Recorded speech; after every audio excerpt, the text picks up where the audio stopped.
सौरभ कुमार, जिनकी सीपीओएसआई में 286 all over India rank आई हुई है। आपको लग रहा होगा कि सर रैंक 1 नहीं है, रैंक 2 नहीं है, रैंक 3 नहीं है, बट आप बिलीव करो ये जो रैंक है 286 ये कई रैंक वालों पर भारी है। पापा 8 घंटे तक जब गेट पे ड्यूटी कर सकते हैं तो मेरा भी फ़र्ज़ बनता है कि एटलीस्ट 8 घंटे तो मैं पढ़ाई करूं।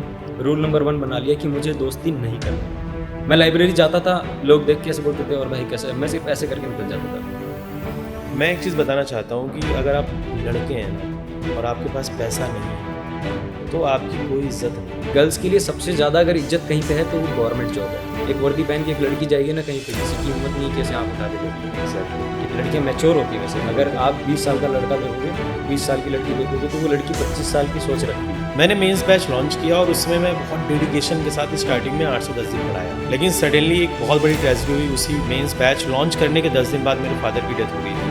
उस समय मेरी चीज़ें बहुत पीक पे चल रही थी, देन सडनली डेथ हुई और मैं अपने घर चला गया। मैं 50 डेज बिहाइंड द कैमरा था। सीपीओ के लिए मैं कम से कम सुपर 500 एक बैच ले करता हूँ, सुपर 500। वो सुपर 500 मेरे, और जैसे मैं क्लास लूँगा, क्लास लेने के बाद आपको कोई भी गाइडेंस चाहिए उसकी मेंटरशिप मैं सौरभ को दूँगा। ये 1 to 1 होंगे और उस 500 में से कम 250 प्लस सिलेक्शंस तो आराम दिलाते से हैं। और अगर 250 प्लस सिलेक्शन नहीं हुआ तो 2025 के बाद मैं कोई पॉडकास्ट नहीं करूँगा। ये मेरा वादा है, ओपन चैलेंज है कि हम और सौरभ आपको मिल करके 250 प्लस सिलेक्शन दिलाएंगे टॉप 500 में। ओवरऑल सिलेक्शन नहीं, टॉप 500 में 250 प्लस सिलेक्शन आपको देखने को मिलेगा।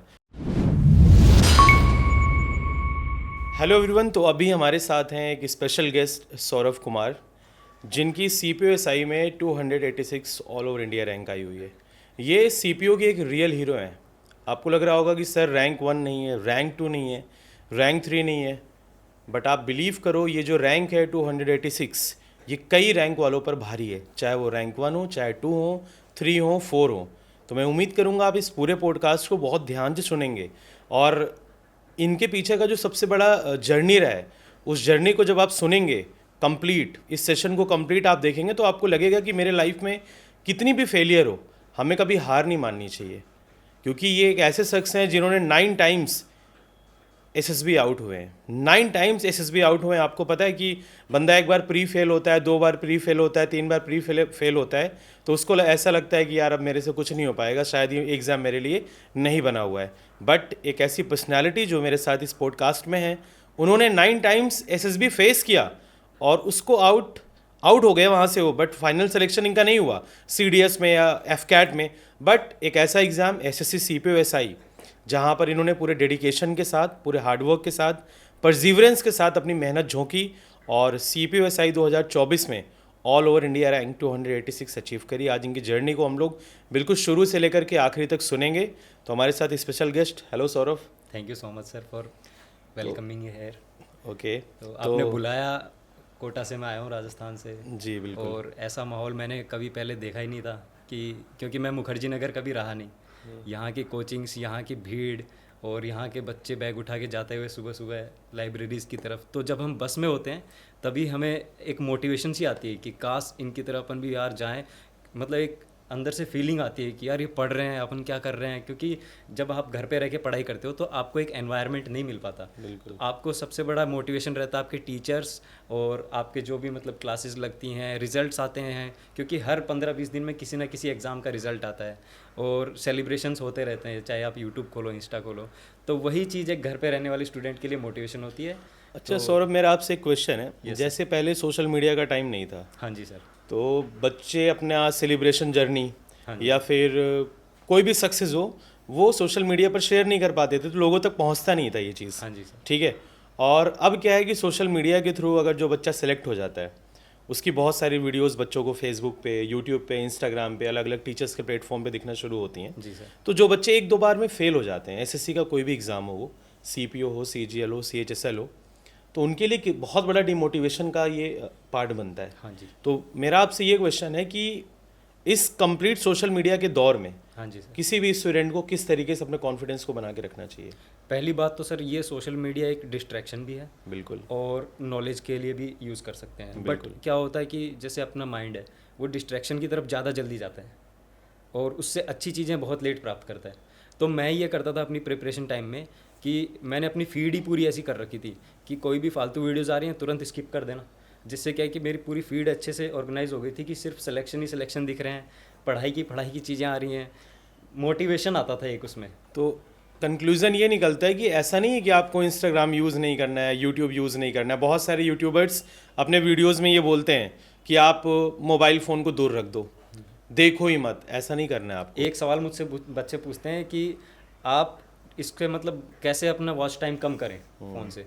तो मैं ऐसे ही करता था कि अपने फ़ोन की सेटिंग्स में जाके जो वेलबींग वगैरह वाला फीचर रहता है, कितने आवर्स तक मतलब अपना मैंने कौन सा ऐप यूज़ किया है, फिर उसके बाद मैं ये देखता था यार टेक्स्ट बुक और ये पढ़ाई वाले ऐप, जैसे अपना एग्ज़ाम यात्रा का जो ऐप था उस पर क्लासेस लगाना, तो ये तो गिनती से 2-3 घंटे ही हो रहा है, और यहाँ पे इंस्टाग्राम 2 घंटे चल गया, नेटफ्लिक्स चल गया 3 घंटे। तो स्टार्टिंग के डेज़ में मतलब उसको देख के ही ऐसा लगता था कि यार शर्म सी आती थी अंदर से कि यार पापा ड्यूटी कर रहे हैं 8 घंटे, my father is in army, so पापा 8 घंटे तक जब गेट पे ड्यूटी कर सकते हैं तो मेरा भी फ़र्ज़ बनता है कि एटलीस्ट 8 घंटे तो मैं पढ़ाई करूँ, और 8 घंटे भी अगर उस डेडिकेशन से पढ़ाई कर लूँ जिस डेडिकेशन से वो ड्यूटी कर रहे हैं, तो सिलेक्शन तो कोई रोक ही नहीं सकता।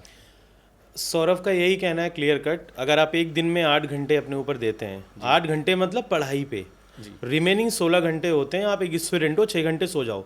आप अगले 10 घंटे में क्या करते हो ये यूज़फुल होना चाहिए। आपको ये नहीं करना है कि मोबाइल फ़ोन को हटा दिया कि 1 साल बाद सीधे हम रिजल्ट देखेंगे फ़ोन में। आपको मोबाइल फ़ोन रखना है अपने पास, सारे एप्लीकेशन जो होते हैं, चाहे वो इंस्टाग्राम हो, यूट्यूब, सबको यूज़ करो बढ़िया तरीके से, सही तरीके से उसको यूज़ करो। कोई निगेटिव इम्पैक्ट नहीं आना चाहिए तुम्हारे ऊपर, ठीक है, क्योंकि तुम्हें अपने माइंड को फ्रेश भी करके चलना है। जी सौरभ। और सर 8 घंटे का मतलब ये है कि मैं ऐसे टाइमर लगा के बैठता था, जैसे अपने फ़ोन में लैपटॉप में क्लास ले रहा हूँ या बुक पढ़ रहा हूँ तो अपने फ़ोन में टाइमर चला लेता था, जिससे कि जैसे ही मैं अगर मेरा सोच में जा रहा है माइंड, कहीं और दिमाग पहुँच गया है, तो मैं टाइमर स्टॉप कर देता था। तो ऐसे जब पूरा डे के लास्ट में देखता था तो कम से कम 1 महीना लग गया वो कंसिस्टेंसी लाने में 8 घंटे की, क्योंकि ऐसे कैलकुलेट करेंगे तो कम से कम 4 घंटे भी मुश्किल से हो पा रहे थे स्टार्टिंग के 15 दिनों में। ये 1 घंटे की क्लास चल रही है 2 घंटे तक, क्योंकि बीच में डिस्ट्रैक्शन में चला गया, सर पढ़ा रहे हैं प्रोनाउन, वहाँ से सर आगे एंड तक पहुँच गए, लेकिन अपना पहले वाले टॉपिक पे माइंड चला गया, कुछ ऐसा वर्ड जैसे आप ट्रिक्स यूज़ करते हो तो आजकल की जनरेशन को दिमाग में रखते हुए यूज़ करते हो, यंग जनरेशन को, कि भाई लड़का लड़की की बातें हो जाती हैं, तो वो फिर आप अपनी लड़की के बारे में सोचने लगोगे तब तो सर की क्लास खत्म हो जानी है। तो उस टाइम पे आपका ये फर्ज बनता है टाइमर स्टॉप करो। और फिर जब दिन के लास्ट में देखोगे ना कि यार आज तो 4 घंटे भी एकदम फुल कंसंट्रेशन वाली पढ़ाई नहीं हुई, तब आपका दिमाग अगले दिन उसको माइंड में रखते हुए और अच्छे से काम करेगा, क्योंकि वो एक टारगेट आपके सामने रहेगा। बिल्कुल। तो वो टारगेट पूरा करना ही एक सबसे बड़ी बात हो जानी है। मतलब ड्यूरिंग योर प्रिपरेशन आपका एक प्रॉपर शेड्यूल होना चाहिए कि हमें कितने घंटे मैथ्स पढ़नी, कितने घंटे रीजनिंग, कितने घंटे इंग्लिश, कितने घंटे जीएस। अब हम लोग कुछ स्ट्रेट फॉरवर्ड क्वेश्चन करते हैं सौरभ से कि कैसे इनका सिलेक्शन हुआ है, वो सबसे इंपॉर्टेंट चीज़। सौरभ, आपने देखा होगा कि पिछले 2-3 साल का अगर कट ऑफ हम देखते हैं और सीपीओ का इस बार का कट ऑफ देखते हैं, बहुत डिफरेंस है, बहुत ज़्यादा। क्योंकि आपने बहुत अच्छा स्कोर किया। मेंस में आपके कितने स्कोर थे इंग्लिश में? 184 आउट ऑफ 200। ये स्कोर बहुत डिसेंट स्कोर्स में से आते हैं, मतलब टॉपर्स के स्कोर होते हैं। ये स्कोर लाने के बाद भी सौरभ का AIR 286 बना है। तो आप सौरभ बच्चों को ये बताओ कि किस तरीके से ये इंग्लिश की तैयारी करें, बिल्कुल शुरू से लेकर के आखिरी तक, अगर वो CPO SI एग्ज़ाम 2025 को क्रैक करना चाहते हैं। सर क्योंकि कट ऑफ की बात करें तो फर्स्ट अटैम्प्ट में जब मैंने दिया था 2022 में, उस समय मैं डिफेंस की प्रिपरेशन कर रहा था और साथ साथ में मैंने CPO का एग्ज़ाम दिया, क्योंकि सब फ्रेंड्स लोग बोले कि यार काफ़ी टाइम बाद में एक SI का एग्ज़ाम आया है जो कि ग्रेजुएशन लेवल मांग रहा है। तो मैंने कहा उसका अलग से पढ़ने बैठूंगा तो टाइम नहीं है, FCAT CDS इन सब का ही करना है मुझे। तो साथ साथ में दे के आया तो प्री निकल गया, फिर फिजिकली तो फिट थे ही, क्योंकि सुबह सुबह रनिंग करके आना दोस्तों के साथ, और कॉलेज टाइम से ही ये सब चल रहा था रूटीन, तो फिजिकली फिट होने की तो कोई दिक्कत नहीं थी, उसमें पास हो गए। उसके बाद में सर आया मेंस, तो मेंस के टाइम पे ज़्यादा दोस्तों के साथ घूमना फिरना हो गया था, प्लस SSB वगैरह पे कुछ ज़्यादा फोकस था मेरा, तो इसको बिल्कुल भी टाइम नहीं दे पाया था। उस समय मेरे स्कोर आए थे 132 सिर्फ इंग्लिश में। बिल्कुल। जब फाइनल कट ऑफ आई 267 और मेरी 266 मार्क्स थे, तो मुझे ऐसा लगा कि यार जो सपने सजाए थे कि अब तो मैं बन ही गया हूँ, क्योंकि कट ऑफ जितनी भी लोगों ने मतलब बताई थी, जो एनालाइज करते हैं, उन्होंने 4-5 नंबर कम ही बताई थी, और वो मैंने सिर्फ माइनस वाली देखी थी कि 267 -4 और 267 +4, ये नहीं देखा मैंने, तो मैं रह गया उसमें।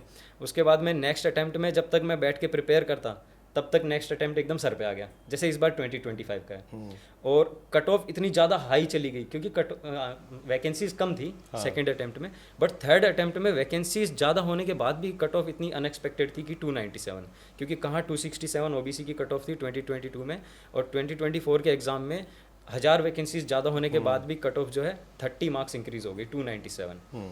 तो ये इसको ध्यान में रखते हुए इंग्लिश की प्रिपरेशन मैंने स्टार्ट की। हालांकि सारे सब्जेक्ट्स की मैंने कहा कि अब प्रॉपर स्ट्रेटजी बनानी पड़ेगी, क्योंकि किसी की भी देख रहे हैं स्ट्रेटजी सबकी, तो सबकी अपनी एक स्ट्रेटजी होती है, अपने को अपनी वीकनेस के अकॉर्डिंग स्ट्रेटजी को फॉर्मलाइज करना पड़ेगा। तो मैंने सारे सब्जेक्ट्स उठाए कि इंग्लिश में ऑलरेडी प्रिपेयर कर रहा हूँ एफकेट इन सब के लिए, बट फिर भी यहाँ पे इंग्लिश चेंज है क्योंकि यहाँ पे वोकैब आ जाती है और फिक्स चैप्टर्स हैं जिनसे ज़्यादा क्वेश्चंस आते हैं, एक्टिव पैसिव और cloze test, narration, cloze test, ये सब कुछ ज़्यादा ही मतलब टफ हो जाते हैं क्लोज टेस्ट बच्चों के लिए कि कैसे इनको टैकल करें। तो एक पूरा डिफरेंट अप्रोच लेके चलना पड़ता है डिफेंस की प्रिपरेशन के अलावा, अगर एसएससी में आप आ रहे हो तो मैंने बुक उठाई नीतू मैम की, बहुत सारे दोस्तों ने रिकमेंड किया था और यूट्यूब वगैरह पे भी देखा था, तो नीतू सिंह मैम की वॉल्यूम 1 मैंने उठाई।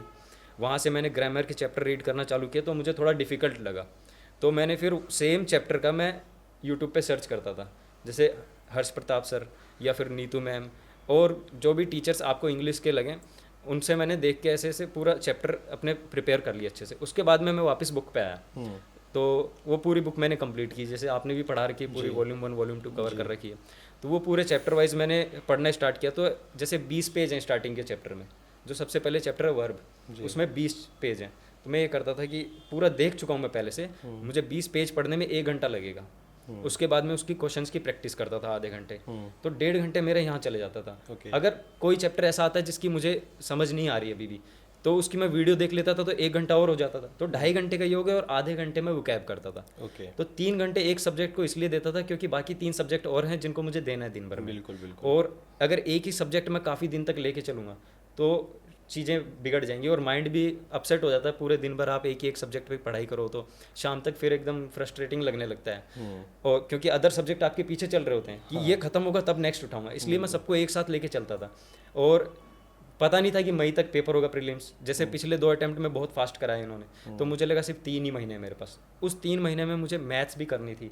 मैथ्स में मेरे पहले के अटेम्प्ट में सिर्फ 7 नंबर थे, जिसमें मैं 1 मार्क से फाइनल मेरिट में रहा था, तो वहाँ 7 से मैं 38 तक पहुँचा मैथ्स में। मैं यहीं पे सौरभ थोड़ा सा रोकना चाहूँगा। हाँ जी सर। जो भी व्यूअर्स हैं जो हमारी वीडियो को अभी देख रहे हैं, मैं आपसे ये बताना चाहता हूँ कि अगर आपके स्कोर स्टार्टिंग में 5 नंबर भी आ रहे हैं 50 में जी, 10 नंबर भी आ रहे हैं, तो आपको हिम्मत नहीं हारनी चाहिए। बिल्कुल नहीं। आपको सिर्फ अपना टॉपिक कंप्लीट करना चाहिए, उस टॉपिक के पीछे जो एक्सरसाइज होते हैं उनके क्वेश्चंस लगाने चाहिए। और ये सिर्फ इंग्लिश के लिए नहीं है, मैथ्स के लिए भी यही है, रीजनिंग के लिए भी यही है, और जीएस प्रैक्टिस के लिए भी यही होता है। आप कॉन्सेप्ट को पढ़ें, देन उसके बाद उसके एक्सरसाइज को सॉल्व करें।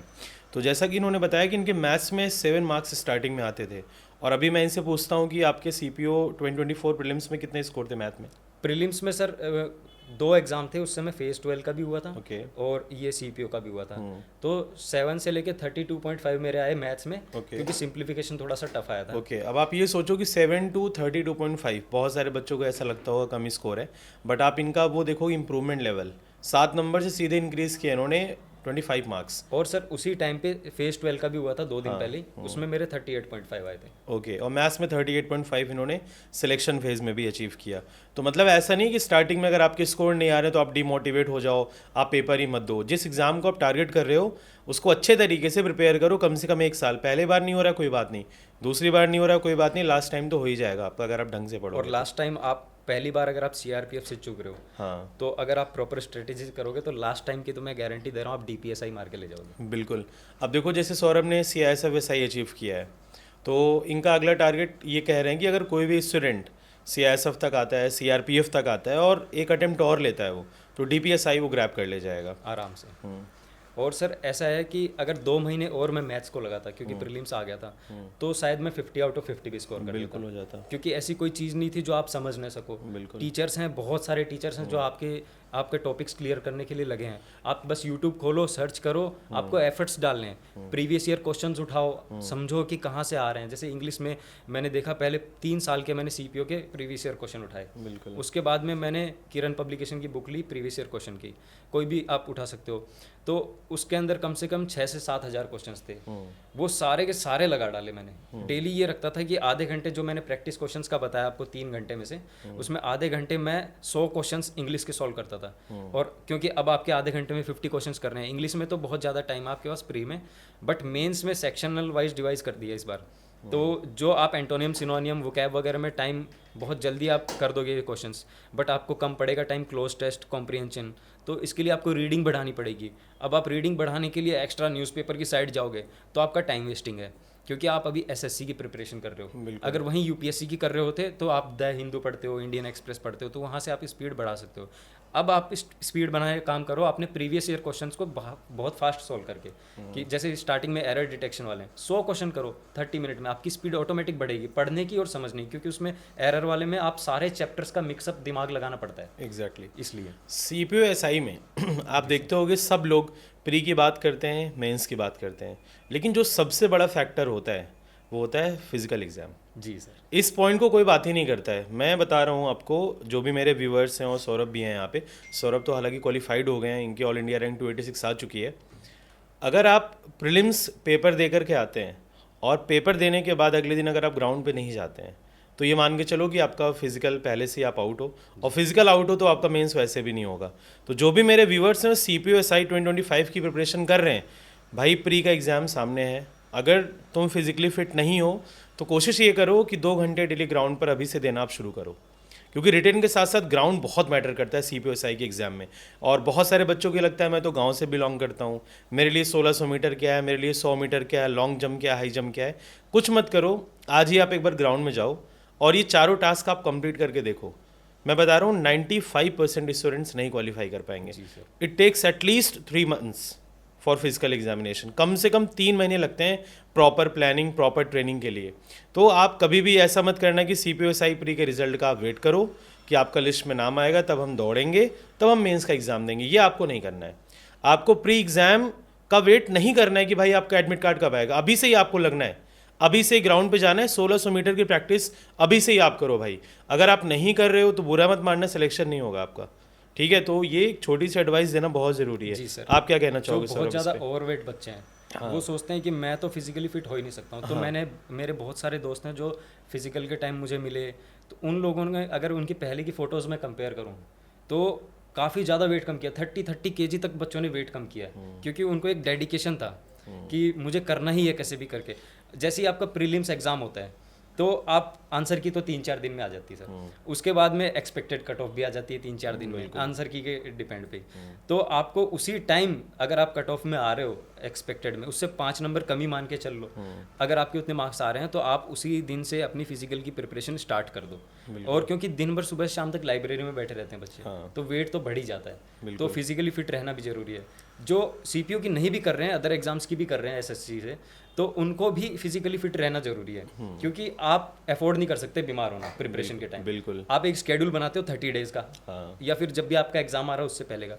मैं ये करता था कि जैसे मेरे अगर एग्जाम की डेट मुझे पता है पहले से, क्योंकि सीपीओ में फ्लक्चुएट होती रहती है, जो एग्जाम कैलेंडर में डेट देते हैं उससे आगे पीछे चल जाता है, कभी होता है, लेट ही हो जाता है। तो जो कैलेंडर में एग्जाम डेट आती थी, मैं उससे 20 दिन पहले खुद की एग्जाम डेट लिख लेता था अपनी लाइब्रेरी में अपने आगे, कि उसी दिन मुझे फाइनल एग्जाम देना है। एक चीज़ मैं और सौरभ से पूछना चाहता हूँ, जैसे जब सीपीयू एसआई का रिजल्ट आता है जी सर, तो मैथ्स के कई जादूगर हैं, आप लोग जानते हैं, जो अपने आप को विजार्ड भी बोलते हैं, जी सर, अपने आप को कॉन्सेप्ट किंग भी बोलते हैं, XYZ कुछ भी, सबका एक टैग है। जब रिजल्ट आता है तो वो वेटेज लेना चाहते हैं जी, कि भाई मेरी वजह से सिलेक्शन हुआ है। सौरभ मेरे सामने बैठे हुए हैं, मेरे साथ बैठे हुए हैं, 286 इनकी ऑल इंडिया रैंक है। इनके जुबान से हम सुनेंगे आज कि क्या मैथ्स का वेटेज ज़्यादा है सीपीयू में कि इंग्लिश का है। सौरभ खुद बताएंगे इस चीज़ को। बताइए सौरभ। बच्चों सर 50 मार्क्स का वेटेज है मैथ्स का, आधे घंटे में करना है। अगर आप प्रीवियस ईयर क्वेश्चन जो सॉल्व करवाते हैं यूट्यूब पे, उनको देखोगे 15 से 20 मिनट में सॉल्व कर देते हैं। आपके पास फिर भी 10 मिनट एक्स्ट्रा है। बच्चे सोचते हैं कि यार 1 घंटा तो मिलना ही चाहिए था, बाकी 3 सब्जेक्ट तो मैं 1 घंटे में कर ही देता हूँ। बट आप जब इस पे एफर्ट नहीं लगाओगे ना, तो आपका भी माइंड है ना, उसको जल्दी करने की कोशिश नहीं करेगा। और ये सही चीज़ की है 30 मिनट्स का टाइम स्लैब देके, कि कंपटीशन इतना बढ़ रहा है। इसमें क्या है, मैथ्स आपको स्ट्रॉन्ग नहीं करोगे तो आप आगे भी जितने भी एग्जाम्स दोगे तो आपको वहाँ पे एफर्ट लगाने ही पड़ेंगे। इससे अच्छा है कि आप सीपीयू की तैयारी कर रहे हो, उसी में ही एफर्ट मार दो पूरे। और मैथ्स की बात करें तो सर 50 मार्क्स की मैथ्स है, 250 मार्क्स की इंग्लिश है। SC ST की कट ऑफ जितनी तो इंग्लिश ही है, इंग्लिश है वही। मैंने देखा कि अभी बहुत सारे टीचर्स वीडियो भी बना रहे हैं कि भाई मेरी वजह से हो गया सिलेक्शन, हम पढ़ाते हैं तभी होता है। मेरा ऐसा मानना है कि कोई भी टीचर वो अपने टॉपिक्स को कंप्लीट करता है, शीट प्रोवाइड कराता है बच्चों को क्लासरूम के अंदर, वो शीट स्टूडेंट सॉल्व करता है।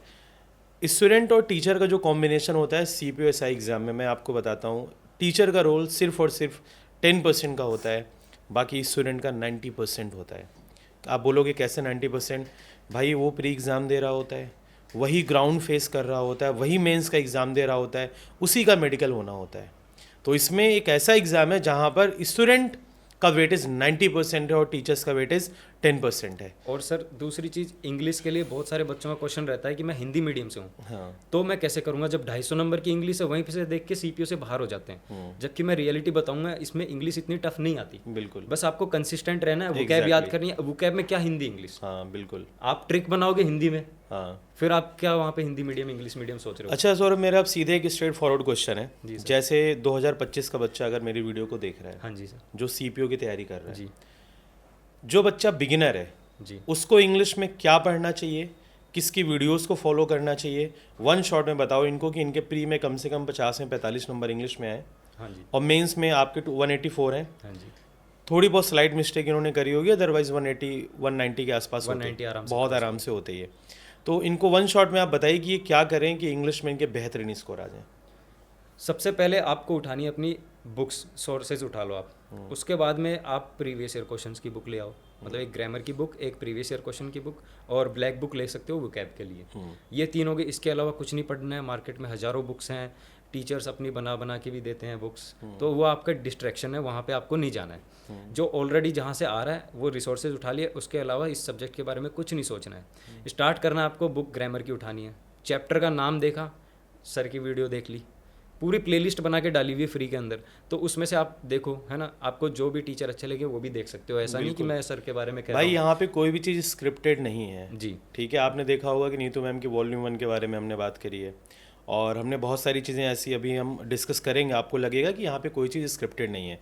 इनकी जो भी रैंक आई है उसमें जो भी इनकी जर्नी रही है वो सारी चीज़ हम लोग रियल शेयर कर रहे हैं आपसे, और ये भी डिस्कस करेंगे कि मेंस में इन्होंने कैसे पढ़ाई करी थी। मेंस की सर तैयारी 2 साल से भी कर ही रहा था, बट स्कोर आगे बढ़ नहीं रहा था। फिर एक फ्रेंड ने रिकमेंड किया, क्योंकि हम आपस में डिस्कस करते हैं मॉक में, तेरे कितने आए, तेरे कितने आए। तो जब मैंने कहा कि स्क्रीनशॉट भेज, विश्वास नहीं कर रहा कि तेरे से मेरे ज़्यादा आ रहे हैं, ज़्यादा आ रहे हैं। तो जैसे ही उसने भेजा तो मैंने कहा कहाँ से पढ़ रहा है, क्योंकि मैं तो बार बार सेम क्लासेस लगा लिया हूँ, लेकिन स्कोर बूस्ट ही नहीं हो रहा, 150 पे ही अटका हूँ 200 में से। तो उसने बताया कि हर्ष प्रताप करके एक सर हैं, और वो इंग्लिश की बढ़िया पढ़ा रहे हैं, मतलब जो बीच में मजाक मस्ती ट्रिक्स लगाते हैं ना, उससे यार याद हो जा रहा है पूरा का पूरा, जो भी एरर डिटेक्शन के इन सब के जितने भी आपने बताए। तो फिर मैंने देखा, फिर मैंने आपका बैच खरीदा, और उस बैच में आपने पूरी वीडियोस प्रोवाइड की, तो एक पूरा सीक्वेंस में मुझे मिल गया। बिल्कुल। जैसे मैं इतना बताना चाहता हूँ कि अगर आप मेंस की तैयारी कर रहे हो, मेंस के टाइम में बहुत स्टूडेंट मिसगाइड हो जाते हैं। जी मेरा ये कहना है कि मेरे यूट्यूब चैनल पर अगर आप प्लेलिस्ट पे देखेंगे, ब्लैक बुक के आई थिंक 35 लेक्चर्स मैंने करा रखे हैं, क्योंकि आपको पता है ब्लैक बुक के बाहर 15,000 प्लस वर्ड्स मेंशन है, आराम उसको कवर करने में ही किसी भी एक स्टूडेंट को 1 साल लग जाएंगे, हाँ जी और 1 साल में तो वैकेंसी चली चली जाएगी, जाएगी। और आप सिर्फ वो कैब नहीं पढ़ोगे और सारी चीज़ को पढ़ना है।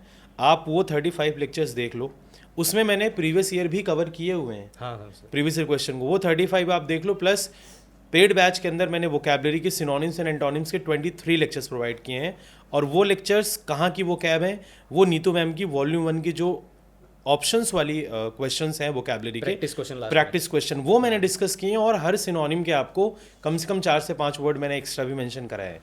अगर आपने 35 वो 24 ये, यानी कि टोटल कितने हो गए, 33 50 59, अगर आपने 59 क्लासेस देख ली वोकैबलरी की, तो CPO आपका वोकैब्स में कभी भी प्रॉब्लम आपको फेस नहीं कराने देगा, बहुत आराम से आपके 100% स्कोर वोकैबलरी में आएंगे।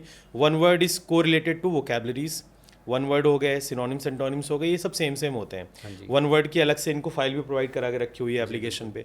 और ईडियम्स एंड फ्रेजेस अगर आपको लास्ट टाइम पढ़नी होगी, अगेन मैं कह रहा हूँ कि ईडियम्स एंड फ्रेजेस के लिए जो भी बुक आपके पास है, एक बार इसको गो थ्रू कर डालो फटाफट से। ये 4 सेक्शंस बहुत इंपॉर्टेंट होते हैं। क्यों सौरभ? तो मैं जहाँ मैं ग्रामर की बात अपनी कंप्लीट की, वहाँ से मैं कंटिन्यू करना चाहूँगा कि आपने ग्रामर की वीडियो देखी, बुक से पढ़ा, प्रैक्टिस क्वेश्चंस किए, कंप्लीट। अब आते हैं वोकैब पे। बिल्कुल। तो जैसे आपने बताया नीतू मैम की जो बुक है उससे, उसमें जो वोकैब है 80% तो पूरा वहीं से आना है जी वोकैब बिल्कुल में। बिल्कुल 15 to 20 क्वेश्चन आ जाते हैं, एंटोनिम सिनोनिम मिला के 15 क्वेश्चन आ जाते हैं। बाकी के 20 से 25 question idiom phrases, one word आ जाते सब्स्टिट्यूशन से भी आ जाते हैं। कुछ 3-4 क्वेश्चन ही आते हैं फ्रेजल वर्ब के जो एकदम हटके आएंगे। वो तो आप जैसे पूरी बुक पढ़ोगे तो बीच बीच में आपने कभी गौर किया होगा तो वो चीज़ें वहाँ पे सबकॉन्शियस से क्लिक होंगी। उसके लिए हम अलग से रटने नहीं बैठ सकते पूरे 20-20 पेज। तो आपने वो वोकैब वहाँ से कर लेनी है।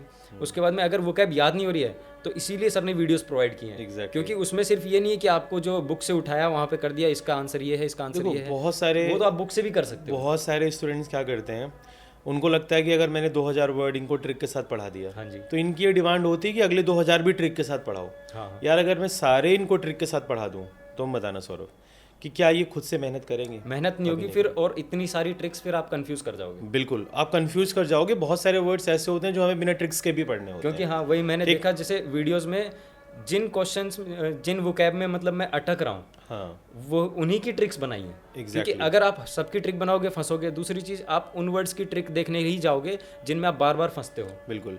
जैसे मैं बहुत बड़ी बात तो सौरभ नहीं कर रहा हूँ, हाँ जी सर। जितनी वोकैबलरी मैंने पढ़ा दी है, अगर कोई भी स्टूडेंट उन वोकैबलरी को वन शॉट में गो थ्रू करके जाता है हाँ। एग्जाम देने, उससे बाहर एक भी वोकैब सीपीओ एग्जाम हो, सीपीओ में तो सर नहीं आनी है। सीपीओ में तो मैं ओपन चैलेंज कर रहा हूँ कि एक भी वोकैब बाहर नहीं जानी है। जी सर। ठीक है। और उसी तरीके से अगर आपको ग्रामर की अच्छे से प्रैक्टिस करनी है तो ग्रामर के लिए आपके पास जो भी बुक है, मैं इतना कहना चाहता हूँ, उसके पॉइंटर्स को अच्छे से पढ़ो। पीछे जो क्वेश्चंस हैं उनके एक्सप्लेनेशन देख लो। कोई डाउट आता है अपने टीचर से आप पूछ लो। एंड अगेन लास्ट में एक बात आती है कि जब आप मेंस देने जाते हो 3 सेक्शन बहुत बड़े रोल प्ले करते हैं।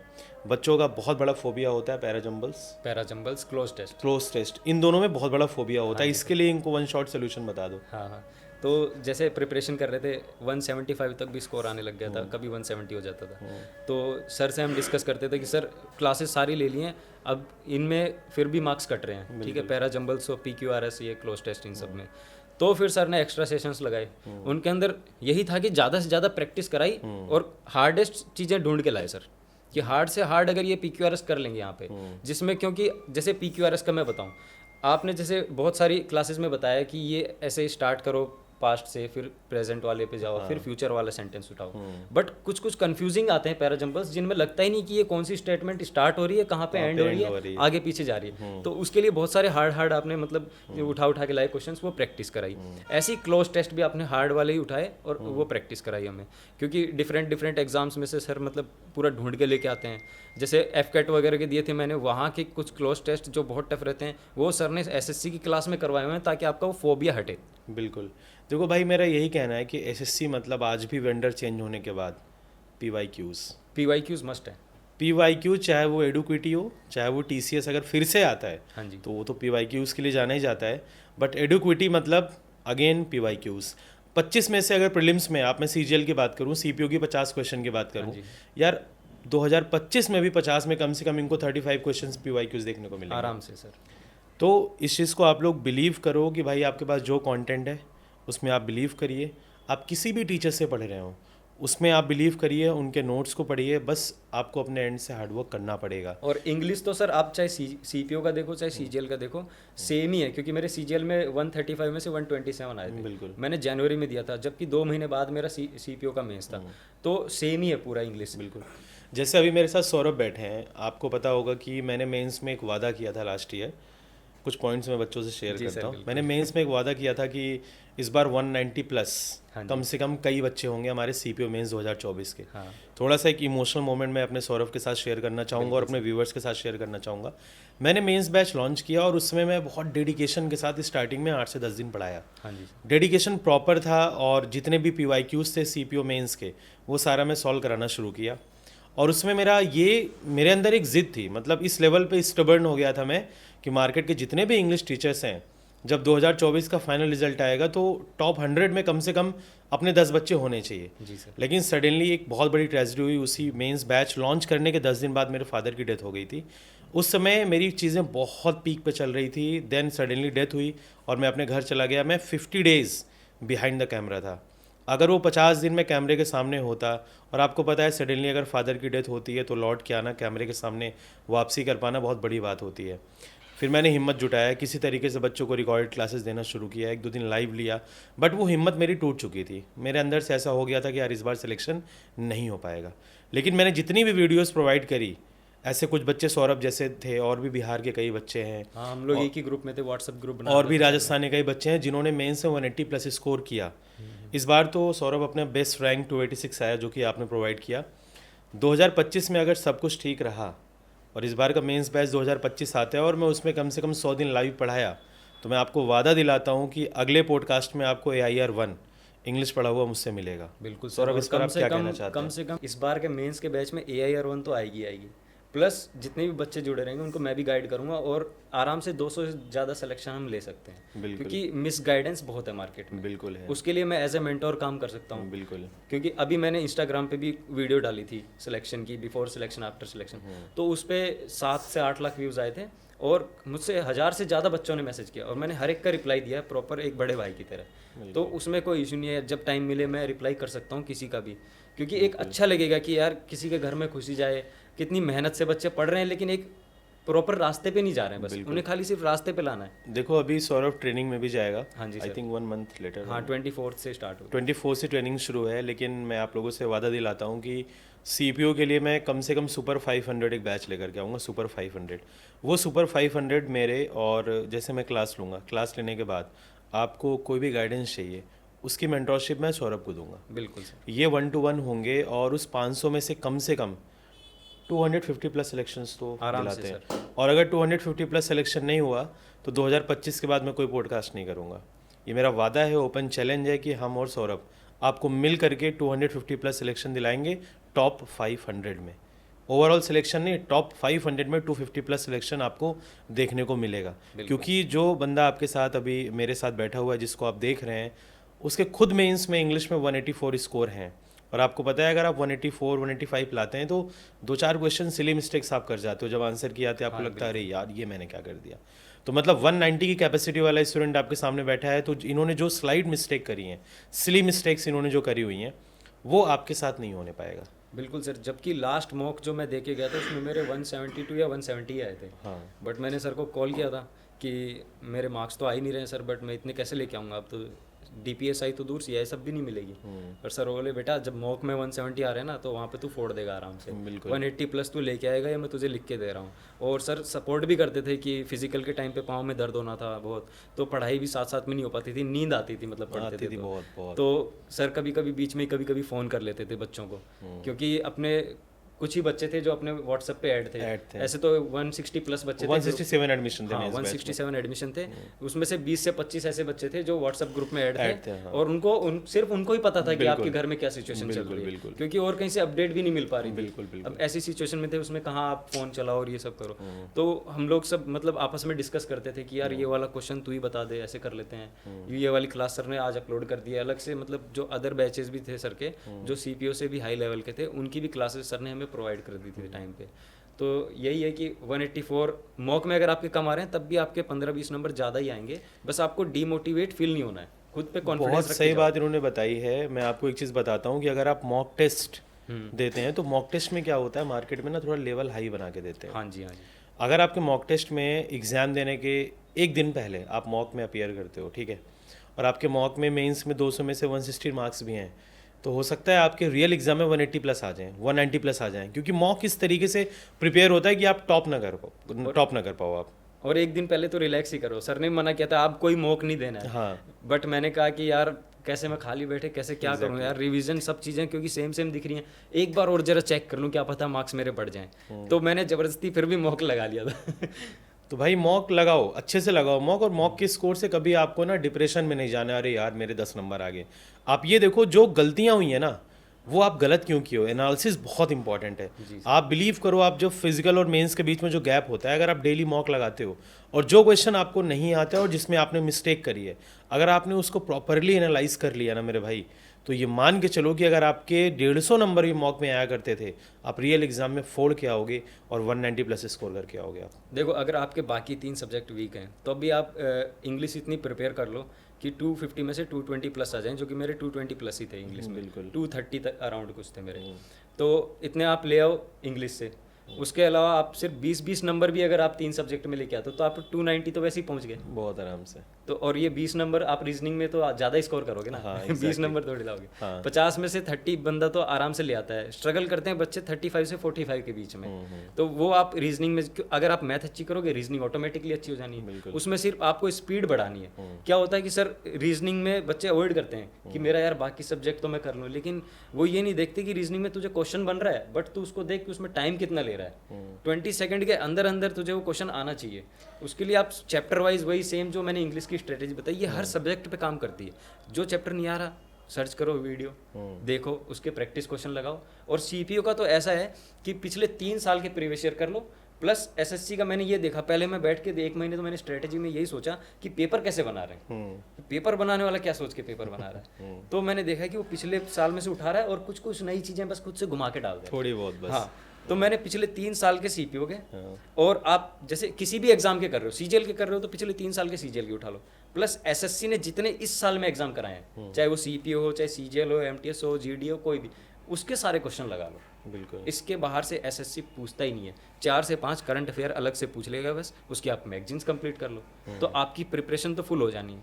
अब रहता है कि उस दिन आप कैसे परफॉर्म करो, तो आप थोड़ा सा कम नंबर आ सकते हैं फाइनल से, है ना। मतलब 300 का अगर एग्जाम है तो आप 290 तो आराम से कर दोगे इतने में। सीपीओ का 400 का तो आप 350 तो आराम से ले आओगे, डीपीएसआई चली जानी है आपकी। बिल्कुल भाई, देखो सीपीओ एक ऐसा एग्ज़ाम है, मैं आपको बता रहा हूँ, हाँ जी।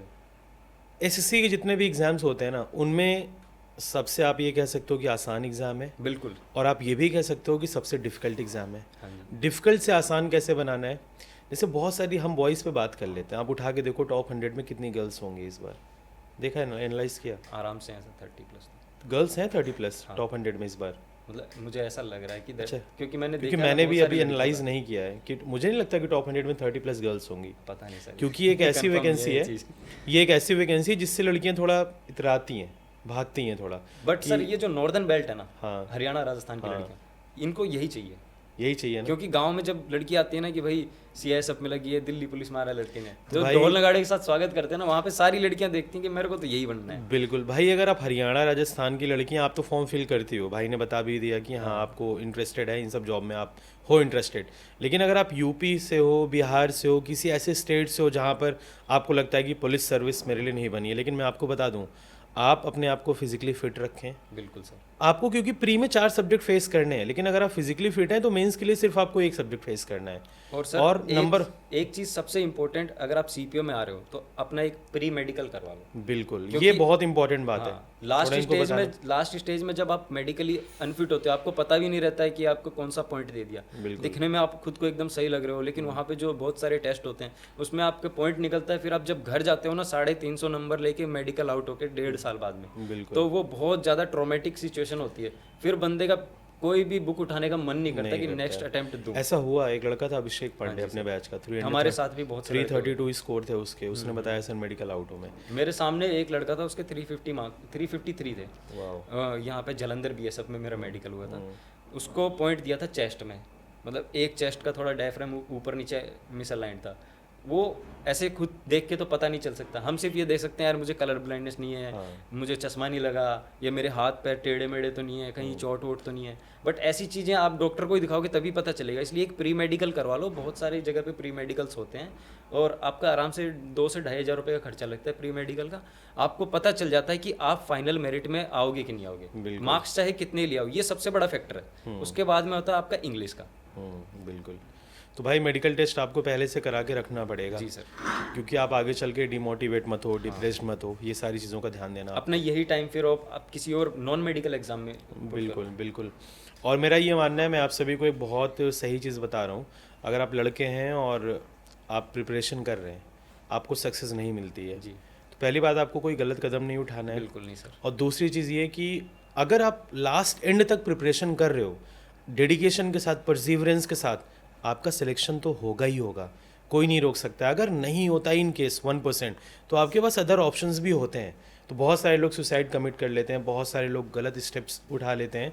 आपको ऐसा बिल्कुल नहीं करना है। जैसे कि सौरभ ही हैं, इन्होंने 9 टाइम्स एसएसबी फेस किया और आउट हुए, 2 बार सीपीओ में नहीं हुआ, लेकिन देखो अभी AIR 286 लेके बैठे हैं हमारे साथ। तो ये बहुत बड़ा मैसेज है आप लोगों के लिए कि आप लोग होपलेस मत हो। अगर आप एसएससी की तैयारी कर रहे हो ना, बहुत सारे बच्चों के मैसेज आते हैं कि सर नहीं हो पा रहा है, नहीं हो पा रहा है। लगे रहो यार, कभी ना कभी तो रिजल्ट आना ही आना है। एक अगला क्वेश्चन आपसे कि मैथ्स किससे पढ़ा था आपने? सर मैथ्स मैंने पढ़ा था आदित्य रंजन सर से। ओके उनका वीओडी बैच लिया था मैंने, ओके 699 में मुझे मिला था। ओके जनवरी 2024 से ही मैंने मैथ्स स्टार्ट कर दी थी, क्योंकि उस समय मेरा मेंस हुआ था 2023 का। हाँ। और मुझे समझ आ गया था कि जो एक्सपेक्टेड कट ऑफ चल रही है मार्केट में उससे 10 नंबर पीछे हूँ। हाँ। तो आज से स्टार्ट कर दूं, क्योंकि मैथ्स मेरी बहुत वीक थी। जैसा मैंने बताया 7 नंबर, सेकंड अटेम्प्ट में 8 नंबर थे, तो ये थर्ड अटेम्प्ट में मैंने वीओडी बैच लिया सर का। पहले अच्छा, कुछ जिस वीडियोस टाइम देखी, जिस जैसे टाइम बाकी- आपने वीओडी खरीदा होगा, आपको 699 रुपये बड़ा लग रहा था अमाउंट या छोटा अमाउंट लग रहा था? सर इसीलिए मैंने पहले यूट्यूब पे बहुत सारी जगह सर्च किया कि फ्री का बैच मिल जाए, क्योंकि हर बच्चा करता है ना। हाँ। तो मैंने फ्री में ढूंढने की कोशिश की, लेकिन वो वीडियोस फिल्टर करते करते मुझे मतलब चीज़ें समझ आने लगी ना। जब क्वेश्चन सर कराते थे, टॉपिक समझ में आए, तो मैंने कहा भाई बैच लो, शुरू हो जाओ जल्दी से जल्दी। बिल्कुल। क्योंकि टाइम वेस्ट नहीं करना है। इतने सारे लेक्चर्स हैं, जैसे 1 साल का जो पूरी क्लासेस थी वो मैंने 4 महीने के अंदर खत्म की। मैं ये देखता था कि यार मैथ्स ही एक ऐसा ऑप्शन है जो मुझे अब एग्जाम क्रैक कराने में हेल्प कर सकता है। मोर देन 50 एग्जाम्स दिए, हर बार मैथ से भागता रहा मैं। हर बार एफकेट वगैरह सब में, सीडीएस वगैरह सब में मैं मैथ से भागता था सर। इसलिए मैं बहुत बार एग्जाम ही नहीं निकलता था। फिर एसएसबी तक जाओ, तो इसलिए मैंने कहा कि अब मुझे मेरा जो दुश्मन है उसको टैकल करना ही पड़ेगा। बिल्कुल। तब मैंने मैथ्स उठाई सर। अगला क्वेश्चन है मेरा इनसे कि रीजनिंग किससे पढ़ी थी? सर रीजनिंग मैंने, जैसे रीजनिंग मेरी पहले से अच्छी थी। मैं एग्जाम्स वगैरह देता था, क्योंकि हम लोग 10th 12th क्लास से ही एप्टीट्यूड करके एक सब्जेक्ट होता था हमारे स्कूल टाइम में, तो उसमें मज़ा आता था रीजनिंग करने में। क्योंकि वो एक खेलने जैसा लगता था कि 2 के बाद 6, 6 के बाद 8, फिर अब क्या आएगा, है ना। तो ये सब खेलने जैसा लगता था, और रीजनिंग अच्छी थी। रीजनिंग में मार्क्स आ जाते थे 35 प्लस तो आ ही रहे थे, और 40 प्लस भी आ जाते थे कभी कभी। बट मुझे वो टाइम मेरा खा रहा था रीजनिंग, जो मुझे मैथ्स में देना था। पहले मैं मैथ्स पे फोकस ही नहीं कर रहा था, तो बढ़िया रीजनिंग चलती रहती थी पूरे एंड तक, खेलते रहते थे उसमें लास्ट तक।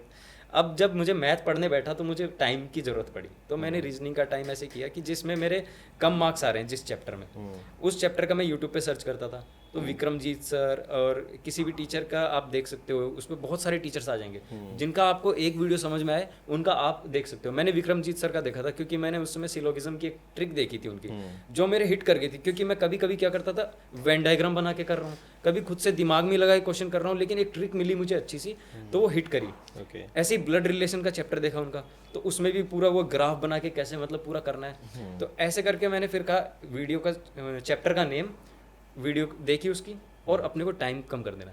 मतलब सर विद इन 20 सेकंड आपको आंसर करना सिखा देंगे विदाउट पेन पेपर। तो रीजनिंग का मेरा ये था सर।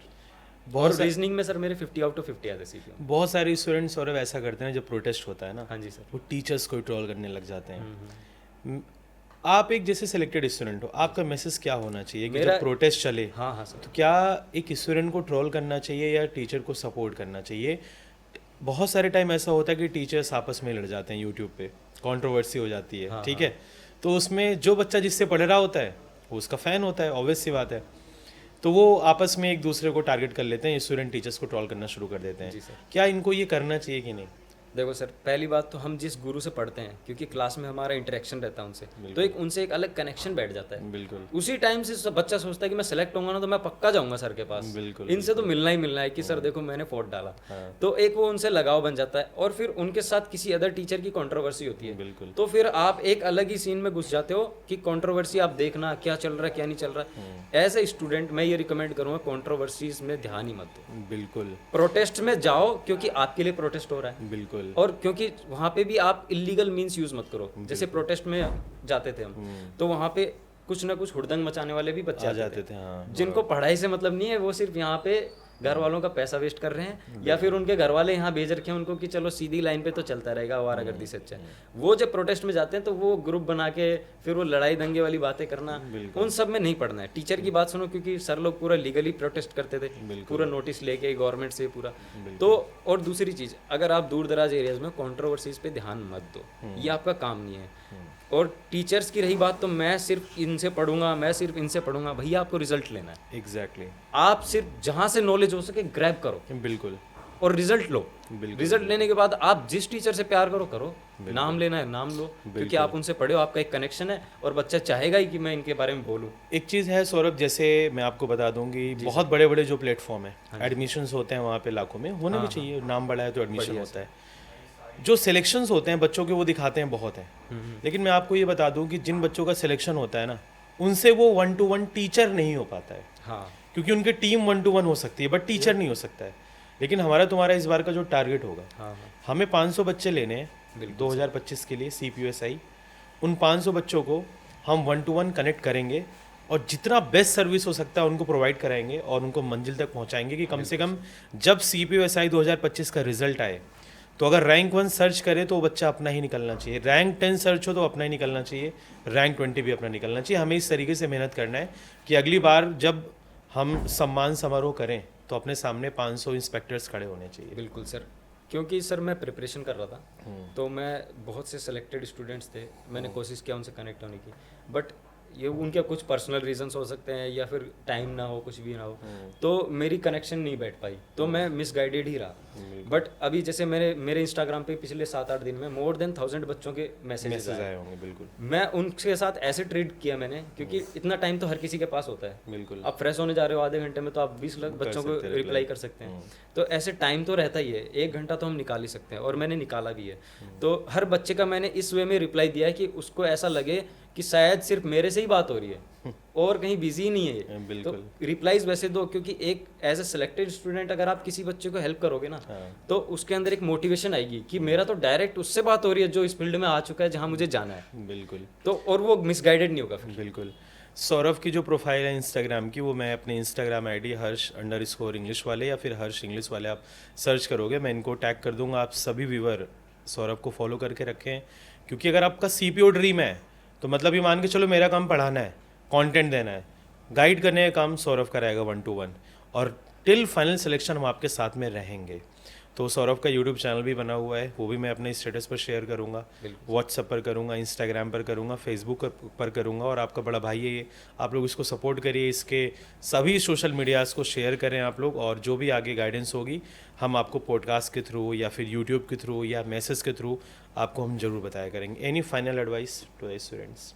फाइनल एडवाइस यही है कि ज़्यादा से ज़्यादा स्पेंड करो अपनी पढ़ाई के ऊपर टाइम, और जितना जल्दी से जल्दी हो सके स्टार्ट कर दो अपनी प्रिपरेशन। प्रॉपर स्ट्रेटेजी बनाओ, देखो स्ट्रेटेजीज जो मैंने भी शेयर की अपने यूट्यूब चैनल पे, इंग्लिश की शेयर कर दी है, बाकी मैं शेयर करने वाला हूँ आने टाइम में, और आप उनको देखो, अपने हिसाब से उनको अरेंज करो चीज़ों को, क्योंकि आप हो सकता है कुछ और काम कर रहे हो, साथ साथ में जॉब कर रहे हो, हिंदी मीडियम से भी हो। बिल्कुल, 12th क्लास में वीक थे, हाँ। 10th 12th में तो मैं बहुत वीक था सर, बताऊं। स्कूल वाले तो ये कहते थे तू पास हो जाए, हमारे स्कूल का नाम डुबाएगा।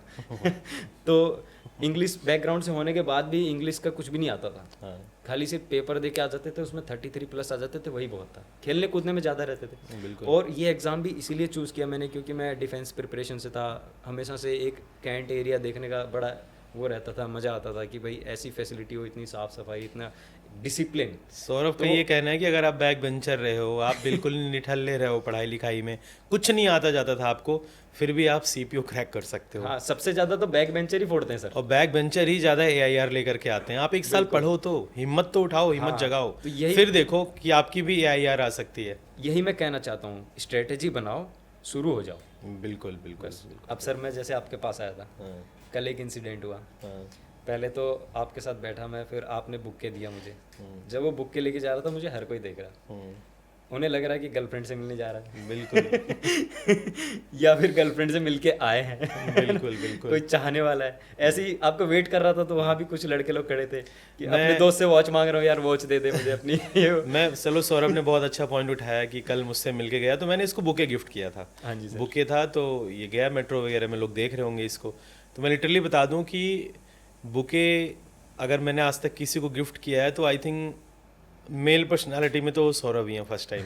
मैंने आज तक किसी को बुके गिफ्ट नहीं किया था, क्योंकि मुझे इसलिए अच्छा लगा कि यार मेरे बैच से पढ़ा हुआ लड़का है, और सिर्फ बैच से ना पढ़ा हुआ कि हमारा कनेक्शन इनके साथ हमेशा चैट्स के थ्रू होता रहता था, हम कॉल पे भी बात किया करते थे। अगर आप कहीं बोलोगे तो हम आपको चैट भी दिखाएंगे। तो ये जर्नी पिछले 1 साल की है। ऐसा नहीं कि रिजल्ट आया सौरभ चला है मेरे पास, ऐसा नहीं आता कोई भी स्टूडेंट। जब बातचीत होती रहती है, 1-to-1 होता रहता है, तभी आता है। तो एनी अदर फनी मोमेंट्स? यही था सर। तो मेरे साथ भैया थे, उन्होंने बोला ये पहली बार मुझे बुक के मिला था जीवन में। उन्होंने बोला ये बुक के अर्न करने के लिए बहुत कुछ किया है यार। बिल्कुल, पूरे 10 साल लग गए हैं। बिल्कुल।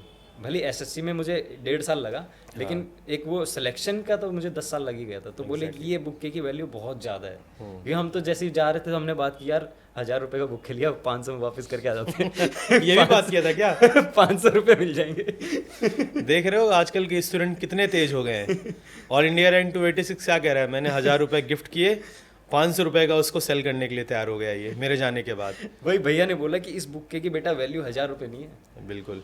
पता है आजकल स्टूडेंट 500 रुपये 1000 रुपये को क्यों बड़ा सोचता है? क्योंकि आप देखते हो कि हर टीचर का कोर्स 500 रुपये, 1000 रुपये, 1500 रुपये इतने में आता है, तो उसको लगता है नहीं है ये अमाउंट बहुत बड़ा है हमारे लिए। और वाकई में बड़ा होना ही चाहिए, क्योंकि आपको पता है कि ये 500 रुपीज़ जो सौरभ ने अभी डिस्कस किया, इन्होंने मैथ्स का बैच लिया होगा, रीजनिंग का लिया होगा, इंग्लिश का लिया होगा, अब वो 500 रुपये से ही पढ़ करके आज देखो इसकी जॉब लाखों रुपए वाली लगी हुई है। 8th पे कमीशन भी आ गया। 8th पे कमीशन भी आ गया। कम से कम इन हैंड सैलरी अगर सौरभ की आएगी स्टार्टिंग में तो 1 लाख अप्रॉक्स आएगी। हाँ ठीक है मेरे भाई, तो अगर आप 2025 में सिलेक्शन लेते हैं और आप ट्रेनिंग पीरियड में आपकी सैलरी 1 लाख प्लस आएगी, तो आपके अंदर एक अलग मोटिवेशन होगा, अलग लेवल का। एक पॉइंट और याद आया सर, प्रिपरेशन के टाइम पे बहुत से बच्चों को सिर्फ वीडियो देख के पढ़ने की लत हो जाती है। पेन पेपर उठाना ही नहीं चाहते, बिल्कुल, रीडिंग करना ही नहीं चाहते, हाँ वहीं वो पीछे रह जाते हैं। हाँ ये तो है, ये मैं एक्सेप्ट करूँगा। जैसे वोकैबुलरीज की भी अगर मैं बात करूँ ना, कुछ वर्ड्स आपके अपने फेवरेट हो जाते हैं। हाँ जी, कुछ वर्ड्स होते हैं, सारे वर्ड्स फेवरेट नहीं होते हैं, जो मेमोरी में लॉन्ग लास्टिंग हो जाता है। स्टार्टिंग में जो बहुत वीक स्टूडेंट है उसको तो लिख लिख के ही याद करना चाहिए, मेरा ये रिकमेंडेशन है। बाकी अगर आप मेंटली शार्प हैं बहुत ज़्यादा तो आप पढ़ो, अगर आप रिकॉल कर पा रहे हो तो लिखने की जरूरत नहीं है। डिपेंड करता है, टाइम कम है अगर आपके पास तो मत लिखो। बिल्कुल, जैसे मैंने अपनी स्ट्रेटेजी वाली वीडियो जो मेरे यूट्यूब चैनल पे है, उसमें मैंने अपनी नोट्स की पूरी इतनी मोटी बुक दिखाई है, हाँ सिर्फ इंग्लिश की। हाँ, तो टाइम उस साल सिलेक्शन नहीं हुआ होगा, उस साल इसलिए नहीं हुआ क्योंकि सर फिर वो लिखने नोट्स बनाते में टाइम चले गए ना, है ना, और थोड़ा मिसगाइडेड भी था। देखो एसएससी में ऐसा है कि अगर आप एक साल में मान के चल रहे हो कि यार मेरा 1 शॉट में ही हो जाएगा, या तो आपका ग्रेजुएशन, आपकी स्कूलिंग बहुत टॉप लेवल की हो कि आपने जो पढ़ा याद हो गया, आप अटेम्प्ट लिए, सिलेक्शन हो गया। बट अगर आप एसएससी के थोड़ा वीकर स्टूडेंट आप रहे हो, 12th में आपके नंबर कम आए हो, ग्रेजुएशन में कम आए हो, आप आर्ट्स बैकग्राउंड से हो, 1 साल नहीं तो 2 साल में सिलेक्शन आपका हो सकता है बहुत आराम से। आप 1 साल नोट्स बनाओ, क्लास लो अच्छे से, बढ़िया सा प्रैक्टिस करो, अगले साल आप मॉक टेस्ट लगाना शुरू करो और बैक टू बैक मॉक दो, फिर आप एग्जाम में अपेयर करोगे, सिलेक्शन जरूर होगा आपका। तो सर पापा आर्मी में थे तो उनके साथ पोस्टिंग रहती थी, और 12th तक सिर्फ पूरी फैमिली जानती थी, क्योंकि एक 12th तक ही होता है, गर्मी की छुट्टियों में आप फंक्शंस में जा रहे हो, फैमिली में जा रहे हो, गांव में जा रहे हो, उसके बाद सिर्फ आप कभी कभार ही जाना होता है। तो और 12th तक की मेरी पढ़ाई एकदम बेकार थी।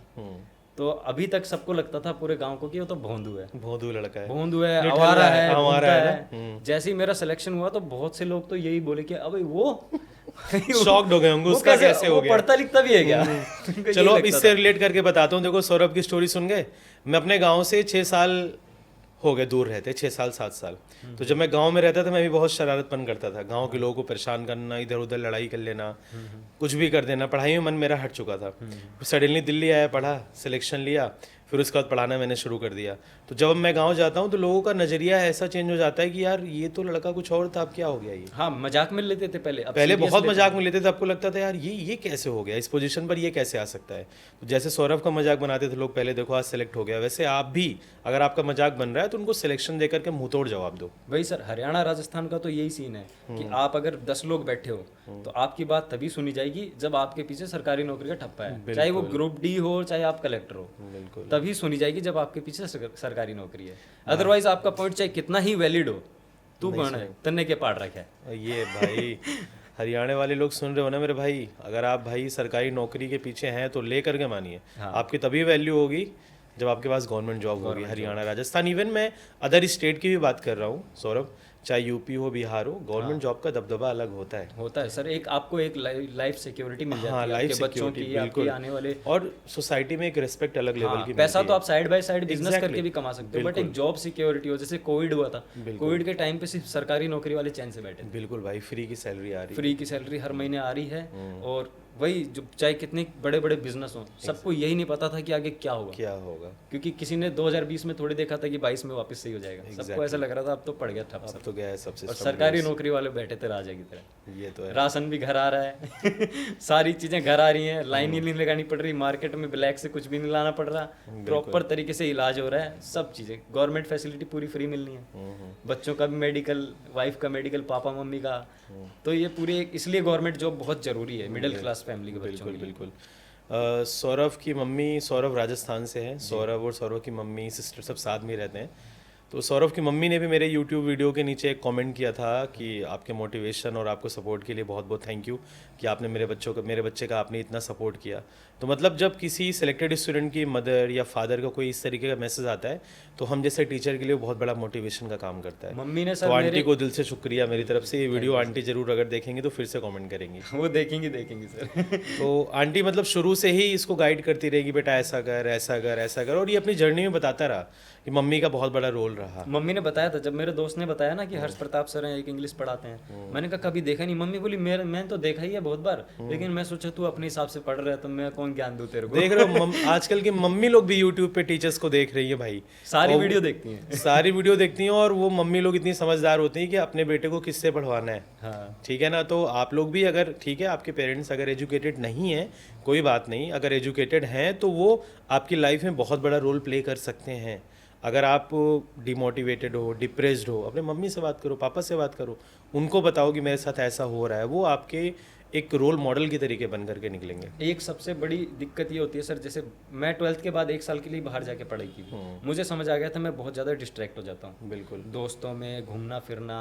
हाँ। तो ये चीज़ मुझे अपनी कमी पता थी, और अपने पापा मम्मी के सपने देखते हुए मैंने खुद के ऊपर ही ये चीज़ लगा ली कि मैं बाहर जाके नहीं पढ़ूंगा। मम्मी पापा बोलते थे कोचिंग कर ले बाहर से, मैंने कहा वही कोचिंग सर कैमरा लगा के ऑनलाइन पढ़ा रहे हैं। बहुत बड़ी बात सौरभ ने बोली, ये बात मुझे पॉडकास्ट में बोलना था लेकिन मेरे दिमाग से निकल गया था। मैं आपको बताऊं, आज का दौर है सोशल मीडिया का। हाँ जी सर। आप में से कोई भी बच्चा अगर दिल्ली मुखर्जी नगर आकर के पढ़ रहा है, जो भी मेरी वीडियो को देख रहे हैं, तो देखो आपके एक्सपेंसेस बढ़ेंगे ऑटोमेटिकली। हम जो कैमरा में पढ़ा रहे हैं वही हम ऑफलाइन क्लास में पढ़ा रहे हैं। आप आओगे जाओगे रूम पे रहना, बिल्कुल। खाना, और वो टिफिन एक से ऐसा घर से लड़का मिलना। ये चीज़ बोल रहा है जो 12th में पढ़ने में मन ही नहीं लगाता था, ग्रेजुएशन में मन नहीं लगाता था, ऑनलाइन पढ़ करके सिलेक्शन ले लिया। और क्लियर मैसेज है आप सभी के लिए कि आप घर बैठ करके सिलेक्शन ले सकते हैं। प्लस पॉइंट क्या है, अपने मम्मी पापा के साथ, भाई बहन के साथ आप हो। मार्केट में आते हो तो आपको बहुत सारे डिस्ट्रैक्शंस देखने को मिलेंगे, और वो डिस्ट्रैक्शंस आपके 2 साल 3 साल खा जाएंगे। सर रूल नंबर 1 मैंने यही बना रखा था बिल्कुल। कि मेरे फादर की पोस्टिंग कोटा आई, मैंने वहाँ लाइब्रेरी ज्वाइन की।